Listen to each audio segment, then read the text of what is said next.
করের দিকে নজর রাখবো। আরজি করে গণধর্ষণ নয়, আরজি করে ধর্ষণই, গণধর্ষণ নয়। হাইকোর্টের রিপোর্ট দিয়ে জানিয়েছে কেন্দ্রীয় তদন্তকারী সংস্থা, বৃহত্তর ষড়যন্ত্র নিয়ে তদন্ত সিবিআই এর, প্রমাণ লোপাট নিয়েও তদন্ত সিবিআই এর। রিপোর্ট পেশ করে এমনটাই দাবি কেন্দ্রীয় তদন্তকারী সংস্থার।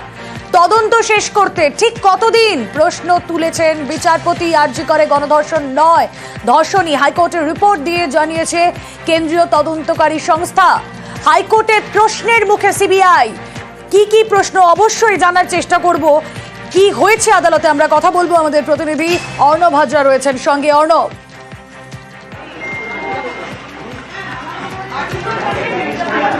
দেখো, যে প্রশ্নগুলো পরিবারের ছিল, যে প্রশ্নগুলো রাজ্যের মানুষের মনে উঁকি দিয়েছিল, সেই প্রশ্নগুলোর উত্তর এবার হাইকোর্টে পেতে চায়। তাই যে কাজটা করলেন বিচারপতি তীর্থঙ্কর ঘোষ, আজকে একটি নির্দেশ দিলেন তিনি। 23শে এপ্রিল সিবিআইকে রিপোর্ট দিতে হবে। যে দুটো প্রশ্ন বারবার এসছে, যে ডিএনএ স্যাম্পেল নিয়ে বেশ কিছু খবর হয়েছে, আমরা জানি, আমরাও দেখিয়েছি। ডিএনএ প্রোফাইলিং কার করা হয়েছিল? একজনের করা হয়েছিল না একাধিক জনের করা হয়েছিল? দুই, এই যে তদন্তের অগ্রগতি, বারবার এই অভিযোগটা সিবিআই বিদ্ধ হচ্ছে, হয়তো সিবিআই এই অভিযোগটা ডেকে নেওয়ার মতো তাদের দিকে যায় কিনা সেটা নিয়েও প্রশ্ন রয়েছে। যে সিবিআই তদন্তের কিছু করেনি এবং সিবিআই তদন্তের কিছু করেছে কিনা, কলকাতা হাইকোর্ট 13ই আগস্ট যখন নির্দেশ জারি করেছে কলকাতা পুলিশের কাছ থেকে যাবতীয় কেস ডায়েরি যেটা সিবিআইকে দেওয়া হয়েছে, সেই কলকাতা পুলিশের দেওয়া কেস ডায়েরি, তার বিভিন্ন নথি, সেটা আদালত পরখ করে দেখতে চাইছে। অর্থাৎ আদালত দুটো জায়গাকে পাশাপাশি রেখে একটা সিদ্ধান্ত আসতে চাইছে। কলকাতা পুলিশের তদন্ত ছিল ওই কেস ডায়েরি এই পর্যন্ত, আর সিবিআই তদন্ত কেস ডায়েরি আজকে যেটা আদালতে পেশ করেছে সেই জায়গাটা কতদূর পর্যন্ত, এটা আদালত দেখতে চাইছে। পাশাপাশি পরিবারের অভিযোগ ছিল একাধিক ব্যক্তি যে অ্যাসিস্ট্যান্ট সুপারের পরিচয় দিয়ে বাড়িতে বিভিন্ন রকম তথ্য দেওয়া হয় 2-3 বার ফোনে এই তরুণীর চিকির সঙ্গে ধর্ষণ খুনের পর। অ্যাসিস্ট্যান্ট সুপারের কোনো বয়ান নেওয়া হয়নি, যদিও সিবিআই আজ দাবি করেছে না, বয়ান নেওয়া হয়েছে এবং সেটা রয়েছে তাদের কেস ডায়েরির মধ্যেই লিপিবদ্ধ রয়েছে। এই জায়গায় বিচারপতি তীর্থঙ্কর ঘোষ এই ধরনের প্রশ্নগুলো যাতে ভবিষ্যতে আর না ওঠে, অর্থাৎ পরিবারের যে প্রশ্নগুলো আমরা জানি, প্রথমে 42টা, পরে সাপ্লিমেন্টারি এফিডেভিট আরো 18টা, মোট 60টা প্রশ্ন ছিল।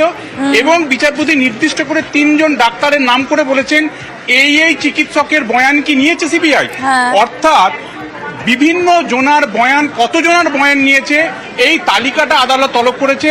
অর্থাৎ 13ই আগস্ট তদন্ত হাতে নেওয়ার পর থেকে কত জনের বয়ান নিয়েছে, হয়তো প্রসিকিউশন উইটনেস, অর্থাৎ এই বিচার প্রক্রিয়া সঞ্জয় রায় আমৃত্যু কারাবাসে দণ্ডিত হয়েছে, সেই সাজা প্রক্রিয়া, বিচার প্রক্রিয়ায় হয়তো সেগুলিকে অ্যানেক্স করা হয়নি, পিডব্লিউ দেখানো হয়নি প্রসিকিউশন উইটনেসে, কিন্তু কতজনের নিয়েছে, কবে নিয়েছে, তার একটা তালিকা রিপোর্ট আকারে জানাতে হবে সিবিআই কে। পাশাপাশি কেস ডায়েরি তথ্য বললাম, আর তদন্ত চলছে। কতদিন চলবে এই তদন্ত? তো দীর্ঘদিন চলতে পারে না। রাজ্যের সিনিয়র অ্যাডভোকেট কল্যাণ বন্দ্যোপাধ্যায় রিজাইনের মামলা তথ্য পারেন, প্রায় 18 বছর ওপর হয়ে গেল, এখনো পর্যন্ত তার ট্রায়াল কমপ্লিট হয়নি, রিজাইনুর রহমানের তার শাস্তি সাজা হয়নি। কতদিন হতে পারে? তাই সিবিআই যে ফার্দার ইনভেস্টিগেশন করছে লার্জার কনস্পিরেসি পার্টে বা ইয়েতে, বাধাটা কোথায় পাচ্ছে, সমস্যাটা কোথায়? এবং এই সমস্ত কিছু প্রশ্নের উত্তর সম্বলিত রিপোর্ট, সিবিআই রিপোর্ট তলব করেছে আদালত। এখনো পর্যন্ত কার কার বয়ান নেওয়া হয়েছে, রিপোর্টের সমস্ত বয়ানের তালিকা দিতে নির্দেশ, কলকাতা পুলিশের কেস ডায়েরি পেশ করার নির্দেশ দেওয়া হয়েছে। এবং আপনাদের জানিয়ে রাখি 23শে এপ্রিলের মধ্যে সিবিআইকে এই রিপোর্ট জমা দিতে নির্দেশ আদালতে। আর খুব স্বাভাবিকভাবেই এই ঘটনা নিয়ে আমরা আগেও দেখেছি রাজনৈতিক চাপানোতর ছিল, এবং আজ আদালতের যা পর্যবেক্ষণ তা নিয়ে কি বলছে তৃণমূল, কি বলছে বিজেপি, শুনবো।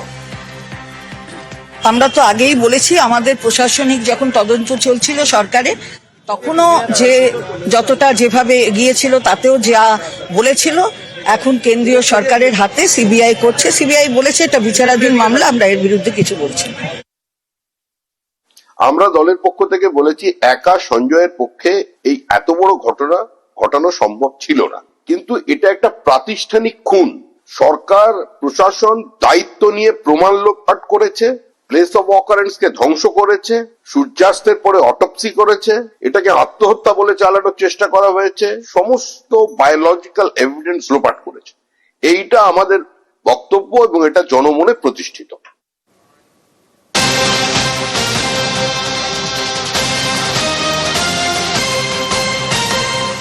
হাইকোর্টে যে রিপোর্ট সিবিআই জমা দিয়েছে এতদিনের তদন্তে, তাতে সিবিআই বলছে যে না, আরজি করে গণধর্ষণ নয়, ধর্ষণই হয়েছে।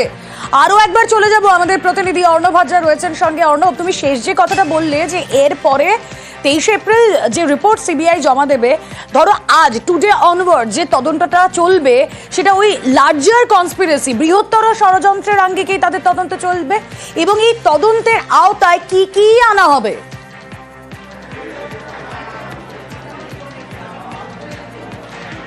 দেখো রুমেলা, 20 জানুয়ারি যে সাজা ঘোষণা হয়েছে বা 18 জানুয়ারি যে রায় ঘোষণা হয়েছে, সেই জায়গা থেকে সিবিআই এর অবস্থানের এক চুল পরিবর্তন আজও হয়নি। আচ্ছা। এবং কলকাতা হাইকোর্টের জিজ্ঞাস্য যে প্রশ্নগুলো ছিল, সেই প্রশ্নের উত্তরের সমর্থনে যে রিপোর্ট তারা দিয়েছে, সেখানে স্পষ্ট জানিয়েছে সিবিআই সাবস্ট্যান্সিয়েট অফেন্সের ওপরে কোনো ইনভেস্টিগেশন এখন করছে না।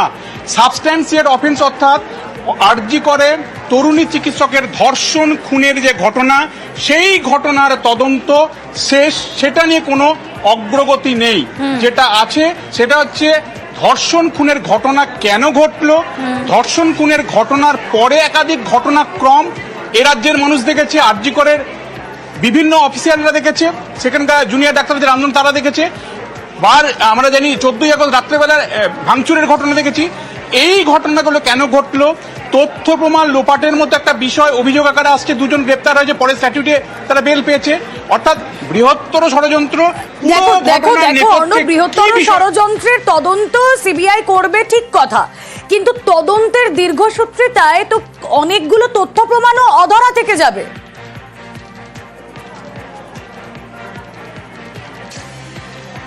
একেবারে তাই। এই জায়গা থেকেই বিচারপতি এই নির্দেশটা দিলেন।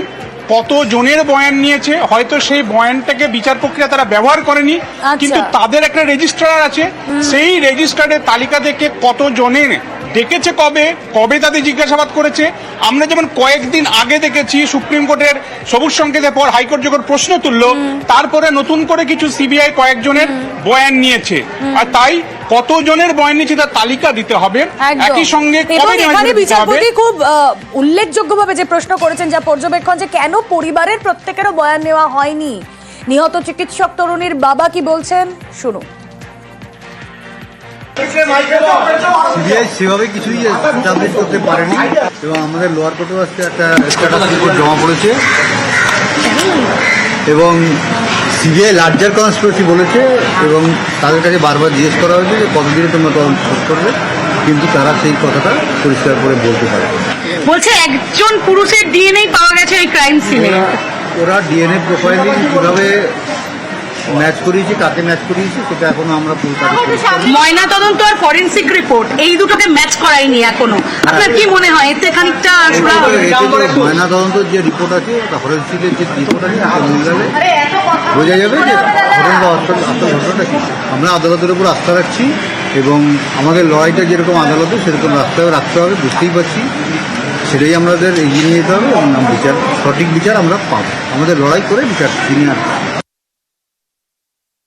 যে ভয়াবহ ঘটনা আরজিকর মেডিকেল কলেজে ঘটেছিল, তা বাংলার মানুষ আগে কখনো দেখেনি। তখন থেকেই আমরা দাবি করে এসেছিলাম যে এটা একটা ইনস্টিটিউশনাল মার্ডার, এবং এতে একাধিক ব্যক্তি জড়িত থাকার সম্ভাবনা রয়েছে। আমরা এখনও মনে করি এই ঘটনায় একাধিক ব্যক্তি জড়িত। একমাত্র সঞ্জয় রায়ের পক্ষে এই ধরনের ঘটনা সম্ভব নয়।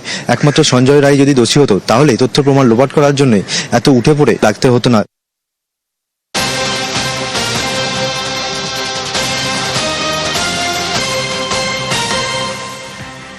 আরজিকর তদন্তে স্ট্যাটাস রিপোর্ট সিবিআই এর, শিয়ালদা আদালতে স্ট্যাটাস রিপোর্ট পেশ। 3 জনের ফোন কল ডিটেলসে নজরে উল্লেখ, 24 জনের নতুন করে বয়ান রেকর্ডের উল্লেখ রিপোর্টে। মামলার পরবর্তী শুনানি 28 এপ্রিল, এবং 28 এপ্রিল ফের স্ট্যাটাস রিপোর্ট জমা দেবে সিবিআই।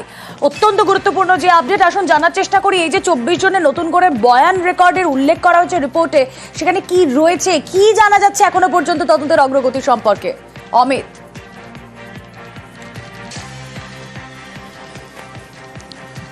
দেখো, সিবিআইয়ের তরফে এই মুহূর্তে আরজিকর ধর্ষণ ও খুনের ঘটনায় তথ্য প্রমাণ লোপাট এবং বৃহত্তর ষড়যন্ত্রের তারা তদন্ত চালাচ্ছেন।